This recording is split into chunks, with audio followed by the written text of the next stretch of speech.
Previously on Speaking with Saif. The activation of certain genes is impacted by our behavior. The genes that we pass on to our children is affected by our behavior as well. So it's generations and generations of unhealthy eating and habits that's really led to us being a little bit on the worst side when it comes to health effects. For me, my biggest ambition when it comes to fitness is to pass on better genes to my kids so that they can be happier and healthier, so that I can live a longer life and so that they can live a longer life as well. Hey guys, welcome back to another episode of Speaking with Saif. And on this episode, I know I say I get excited for every single episode and every single guest that comes up, but I'm actually genuinely really excited by this guest. This is someone that's been creating content for several years on YouTube, someone that I've grown closer to over the last year and a bit, and he's someone that honestly, he works so hard and he deserves all the kind of goodness that's coming his way right now. So it's my pleasure to actually introduce you to SmashBengali. Hey, what up, Saif? Assalamu alaikum, my bro. Thank you so much for having me on the show, man. Walaikum salam, bro. Look, we've got so much to talk about, and I feel like every time I actually get into a conversation with you, we can talk for hours and hours and hours on end, whether that's in Birmingham, whether that's in London. Bro, even that time you came down to my house, man, like, I didn't want you to go, bro. Like, the way you expand my mind and get me to think about certain things, like, honestly, bro, it's a blessing to have you in my life, and I'm really grateful, man. Nah, I appreciate that, man. The same goes to you, man. Like, I remember coming down to yours and it was like 2 a.m. in the morning and we were just like bouncing ideas and talking about so many things. And it was just like, you were like feeding off whatever I was saying, which I don't know if it made much sense. And I was feeding off your energy and I was just like, I'm still awake at this time and I can go on. But let's go straight into it with the video, because there's a lot of things that I feel the people can really gain from just hearing us speak about. But let's talk about Ramadan first, because I'm going to center this around Ramadan and I'm going to talk about your videos that you've done whilst creating content, in Ramadan. But how has your Ramadan been? Alhamdulillah, man. You know, like, I think what people need to realize with video creators in general that are Muslim is that, you know, we're still just our own human beings at the end of the day that approach Ramadan like any other human being and trying our best to just spiritually heighten ourselves during our Ramadan experiences, man. And for me, it's like approaching this Ramadan, I don't know whether it was the lockdown or whether it was just like particular events in my life that have led up to this Ramadan. For example, like the pantomime that you came to in December, the Muslim pantomime, it was like that was an experience that really kind of helped me spiritually heighten myself. And I don't know if it was that and the people I was around at that time, but alhamdulillah, man, this Ramadan has been one of my strongest Ramadans in probably like the last 10 years, if I look at a space of time. So alhamdulillah, man, it's going good. Alhamdulillah, bro. I feel like a lot of people would actually relate with you when you say it's one of your strongest Ramadans, because I feel like there's so much in terms of there's less distractions everywhere. You're more focused. Maybe you feel a little more connected with your prayers or with, you know, your connection with God in general. And the topic that I actually wanted to speak to you about was actually this idea of a Ramadan Muslim. Like, there's people, I know I'm not really fussed with what people say and what people think, but everyone throws these kind of judgments around, especially when it comes nearer to Ramadan, about, you know, oh, this person's now becoming religious because it's Ramadan. I mean, tell me a little bit about that. Yeah, man. I mean, like, bro, we can't. I feel like, I don't know why there's so much this defensiveness when it comes to people just approaching the idea of a Ramadan Muslim. It's almost like it's frowned upon for people to try and heighten themselves in Ramadan. It's like, what? Oh, you're gonna do it in Ramadan, but you're not gonna do it out of Ramadan, bro. Like, the whole essence of Ramadan as a month is for us to increase our ibadah, because it's the month that the Quran was revealed in. And, you know, as Muslims, we also believe like the Bible, the Torah, like even those were revealed in this month, like, but before. So it's like, it's a month that we should all just try our best to become better Muslims in. And I think like the whole idea of a Ramadan Muslim, look, man, if you're getting closer to Islam and you want to label it as a Ramadan Muslim or whatever, then, you know, whatever. But at the end of the day, that's a brother that or sister that is getting closer to Islam in their own way, man. And if it takes them the month of Ramadan to be a switch within their mental capacity to flick the switch and allow them to do that, then so be it. But that's how I see it, man. That's my take on it. Definitely. What about you? I agree. Because the way I look at it is one of the constant forms of ibadah is this idea of remembrance of Allah. So it's this what we call the zikr Allah. So there are people that do it every hour of the day through eating, through sleeping. There are people that do it every once in a week, maybe people that do it 5 times a day through their prayers, and some people that do it only during the month of Ramadan. And also there are people that just don't do it at all, but they class themselves as Muslims, but they don't call on Allah. They don't remember Allah during the times when they need to. They, there's difference. So when we start judging people in Ramadan and we think about, oh yeah, they're doing it only for this month, and I just wonder, but there's so many people out there that aren't even doing it at all, and it should be something that you're remembering Allah all the time. Yeah, if Ramadan helps you with that, then do it during that period as well. But people aren't even doing it in Ramadan, and that this is where it gets a little bit scarier, and the judgments are thrown in a very silly manner at this point. Yeah, man. And I feel like drawing into something that we were talking about just before we started recording about we basically end up filling ourselves with whatever we divert our attention towards. And I feel like, if you're in the remembrance of Allah, doing zikr, like more so during the month of Ramadan, it's simply because like your attention is more focused on deen. You know what I'm saying? Like it's literally a trigger for you to focus your attention, and essentially that's what fills us up as vessels, more so as human beings during the month of Ramadan, to actually act upon it and do more acts to get closer to Islam.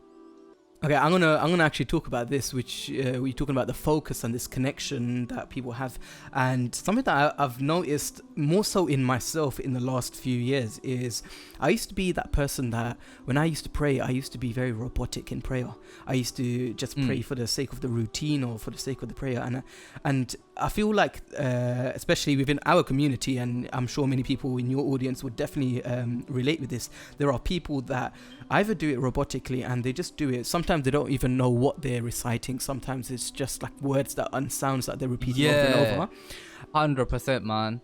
And second is the people that do it like that so much they bullet prayer, like they speed it up so fast, and it's like Simosh's video that I was watching the other day, where he did this whole video about him doing some sort of really, really fast prayer. And you know what, it just got me thinking, you know what, where you lose your connection with God when you're doing this. 100%, like the whole roboticness, I don't even know if that's a word, roboticness, but that definitely isn't a word. Anyway, my point is it's really unfortunate, but at the same time we're all victims to our own psyche, man. And I feel like for sure, like the reason this Ramadan is specifically heightened compared to other Ramadans of mine is because you sometimes reach a particular point in your ibadah, whether like it's you completing the Quran, and you've completed the Quran once and you're like, okay, I've completed the Quran once, now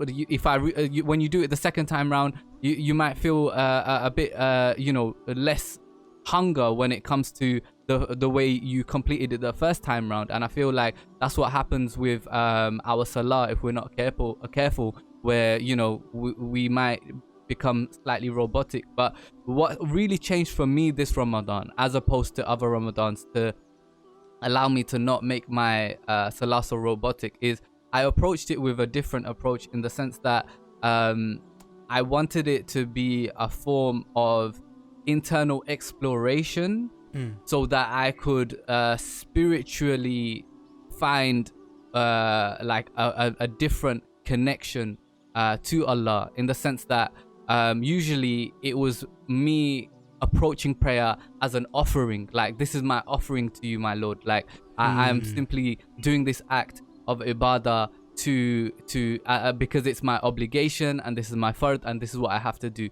And when I was doing that, I was getting more and more robotic, because I was like, okay, this is my offering again for today, oh, this is my third offering, this is my fourth offering, this is my fifth offering. And this time round it was more like, what can I seek within myself as a human being, as a Muslim, to increase my ibadah in such a way that I feel more love towards you. And it was bringing that emotion back into my prayer. And what that essentially breaks down to is thought, man, and genuine, like when I'm doing my prayer, what am I thinking about in that moment? What are the thoughts that Allah is has written for me to experience in that moment? Because our lives are written, no? So whatever thoughts we receive during our salah have also been written for us. That's what I strongly believe. So that's what I kind of started to explore. And when I started to do that, I realized that I started to think about particular things during my salah that I would have not necessarily thought about if I didn't choose to pray. So what I was thinking about, for example, is that if I didn't do this salah at this moment in time and I skipped it, because bro, obviously, like, I'm a human being, like I've got my salah really, really strong over the past 2 months, like alhamdulillah, I haven't missed one. But it's like I've missed salah before, like do you know what I'm saying? Like, I'm a human being, and it's like I started to realize that this Ramadan, that when I was starting to explore within myself and doing this kind of internal exploration, that I was starting to get particular thoughts and realizations about my life, about particular directions, about particular structures that I need to put in place, that were thoughts that I wouldn't have got before, man. And that realization in itself helped me kind of take away the roboticness, and more so every time it feels like a new experience, like I'm gonna experience something new. I agree. Sorry, man, that's like mad deep. No, and it's like I a was lot just to letting you take go on in. because I feel like you were hitting the nail on the head. Especially, there's a lot of people that will relate with everything that you're saying, man. Because you know, it can get to a stage where your people are doing it like it's an offering, like you need to do it to please Allah, which is true, but He doesn't need us to do it, so we shouldn't feel like He needs it in any way, shape or form. But also we need it. Like, what more can we gain? And just like you said, like the insights that you can have and the kind of way you feel, and you know, that kind of exploration that you have within yourself. I'm gonna actually talk about what I've been doing and what kind of got me to change it, because I looked at it like this. If you for example, imagine people that read fast, okay, and we've all got it within our family. There's always one member of the family that will just bullet storm that whole prayer. And, and they'll go through it. And this is where it got me to think, right? I was just thinking, all right, cool. All of these Arabic letters and words, they formulate into phrases and sentences that mean something very, very important. Take Surah Fatiha, for example. You know, in the first line, praise be to Allah, Lord of the worlds. And then the second line, the most gracious, the most merciful. Then the third line, master of the day of judgment. Now, if you were to read off the translation in English, you would be reading it as you'd see it. You wouldn't be reading it like go into some sort of a bullet storm in English. That's a very strong point, bro. You're very... Now, check this. How disrespectful would you feel about yourself, or how disrespectful would you feel about you saying it in English in that same manner that you're saying it in Arabic, which is supposed to be the language of the Quran? Yeah. And not only that, the word of Allah, bro, let's not even skip over that. You know what I'm saying? Like, you're basically skipping over the word of Allah and what He's written for you in such a manner. Like, yeah, man, subhanallah, may we all be guided more, man, because I feel like, you know, I certainly we do fall victim to our human psyches by the repetitiveness and the fact that sometimes our minds see it as a repeat information. But also, when we do slow it down, coming back to my point, it allows you to go through that internal exploration more, man. Like, you're not rushing it. You're taking your time with yourself. Especially if you know the translations of what you're actually reciting, then you're deepening it even more. Like, you're deepening exactly, like you said, the words of Allah so much more, which gets you, I guess, connecting more better with Allah in general. Smash, you've been making videos on YouTube throughout the month of Ramadan called, you know, your Dawah videos. And before you go and tell me all about these videos that I've been watching myself, tell me about your process of what kind of got you to even do that, especially with being a comedian and, you know, the kind of persona you carry and how people might already perceive you. Yeah, bro, it was like the biggest curveball I've ever threw at my audience, my gushti, like my whole family, man. It's like, I know like no one was expecting it, first of all, because just like the initial comments, man, it took me by surprise, like the amount of support I got as well. And you know, like just people like in general, like that I know from the industry as well, reaching out afterwards and just being like, you know, like kudos, like huge respect, like what you're doing, man, like you're definitely setting an example. And it really starts from me as a Muslim to begin with. Like even though like I appreciate all the love and support, and I understand the fact that as an influencer I need to represent and encourage good within others the best I can as an influencer. It even putting all of that aside, it comes back down to me as a Muslim. And this time round, it just happens to be that firstly, it's a very, very strong Ramadan for me, and as a Muslim, like I've come to this Ramadan in a particular way. But secondly, it just happens to be that this is my job at this moment in time as well. And I feel like, you know, people forget to realize that as content creators, you know, it's our job. And the same way that you might have a Muslim that's working in engineering or in law, and they might want to, for example, increase their ibadah in the office place, and they might try and pray in the office, or they might, you know, during their lunch break try and do an extra bit of reading on the Quran. You know, that same way, this is my work, bro, and I wanted to make sure that during the month of Ramadan, if I am working, then it is something that is going to also help me develop myself as a Muslim during the month of Ramadan. And that's all it was, man.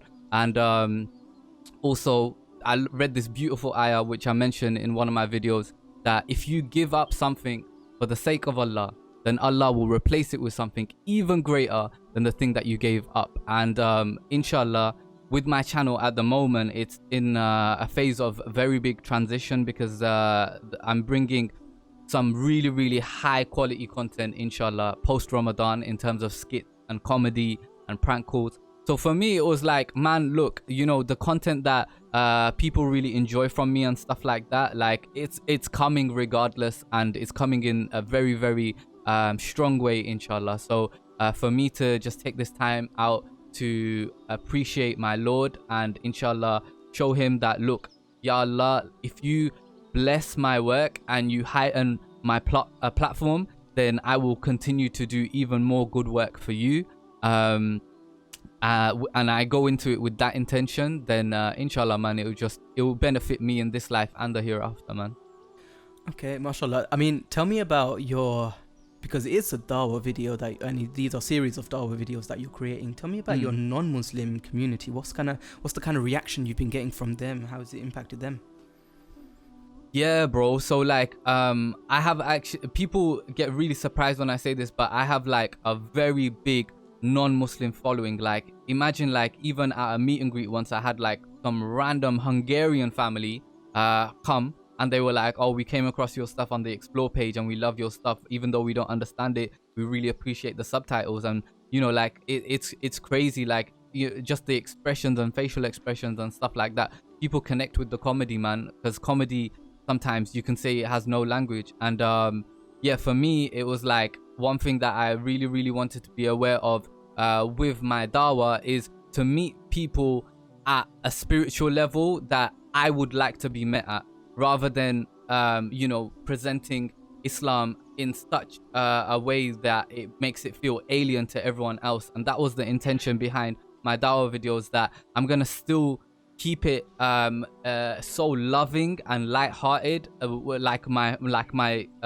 organic way I make my comedy anyway, so that it, you know, any non-Muslim you know, people from my audience can watch the content and not just be like, ooh, it's an Islamic video, but be like, look, what he's saying has value. He's teaching us how we can forgive people. He's teaching us how we can increase our repentance, so that to a higher power, so that we can feel better about ourselves, and you know, these kind of principles, and then just see it like that, man. 100%.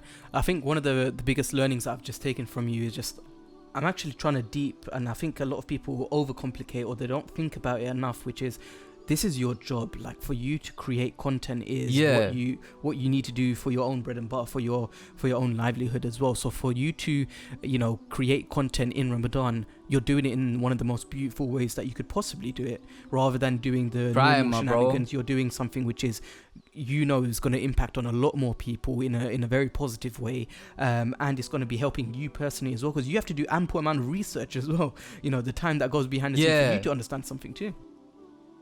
Yeah, but alhamdulillah, you know what, like the support has been crazy, man. Like, even on Twitter, like, there's this one brother called Shaheen.